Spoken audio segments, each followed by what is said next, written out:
సొరకాయ జ్యూస్ తాగడం వలన ఎన్ని ఆరోగ్య ప్రయోజనాలు ఉన్నాయో తెలుసా? తెలియకపోతే ఒకసారి తెలుసుకునే ప్రయత్నం చేద్దాం. సొరకాయ జ్యూస్ తయారు చేసే విధానం. సొరకాయని పొట్టు తీసి చిన్న ముక్కలుగా కట్ చేసి గ్రైండర్లో వేసి మిక్సీ చేయాలి.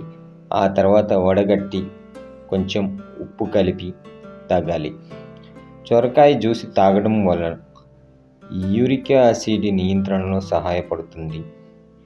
కీళ్ళ నొప్పులు, ఎముకల వాపు నుంచి ఉపశమనం లభిస్తుంది. కొవ్వును కరిగిస్తుంది. బరువుని తగ్గిస్తుంది. సొరకాయ జ్యూస్లో సైంధవ లవణం, త్రికట చూర్ణం కూడా కలిపి తాగవచ్చు. త్రికట చూర్ణం శొంఠి, పిప్పిళ్ళు, మిరియాలు కలిపి తయారు చేస్తారు. కొంచెం జాగ్రత్తగా ఇలాంటివి నిపుణుల ఆధ్వర్యంలో చేసుకోవాలి.